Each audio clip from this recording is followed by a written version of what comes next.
Hi friends, welcome to my channel. Kamalakar Yuvraj ఇద్దరూ కలిసి రాత్రిపూట విగ్రహం దగ్గర ఎవరు ఉండకుండా ప్లాన్ చేసి సక్సెస్ అవుతారు. ఇక కమలాకర్ యువరాజ్ని ఇలా అంటుంటారు, ఇప్పుడు విగ్రహం దగ్గర ఎవరు లేరు కాబట్టి డబ్బుని గోడౌన్కి షిఫ్ట్ చేసేద్దాం యువరాజ్ అని అంటుండగా, అలాగే బాబాయ్, ఎట్టకేలకు మనం సక్సెస్ అయ్యాం అని అంటూ ఆ దేవుని పైన, అదే విగ్రహం పైన చెయ్యి వేస్తాడు యువరాజ్. దాంతో సెన్సార్ యాక్టివ్ అయి పెద్ద పెద్దగా సౌండ్స్ వినబడుతూ ఉంటాయి. దాంతో పడుకున్న వాళ్ళందరికీ మెలకువ వచ్చేస్తుంది. ఆ సౌండ్స్ విని దాత్రి కేదార్లు ఇలా అనుకుంటూ ఉంటారు, సౌండ్స్ వస్తున్నాయి అంటే సెన్సార్ యాక్టివ్ అయింది అన్నమాట.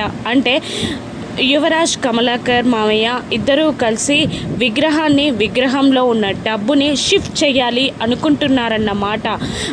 వెళ్దాం పదా అని అంటూ దాత్రి కేదార్, నిషి, వైజయంతి, కౌశికి, సుధాకర్, కాచిబూచి అందరూ విగ్రహం దగ్గరికి చేరతారు. ఇక కమలాకర్ యువరాజ్ని పారిపోదాం పదా అని అంటుండగా, డబ్బు బాబాయ్ అని యువరాజ్ అరుస్తూ ఉంటాడు. ఆ సంగతి తర్వాత చూద్దాం, కానీ ఇప్పుడైతే పద అని అంటూ పక్కన గోడ దూకి పక్కనకి పారిపోతారు యువరాజ్, కమలాకర్.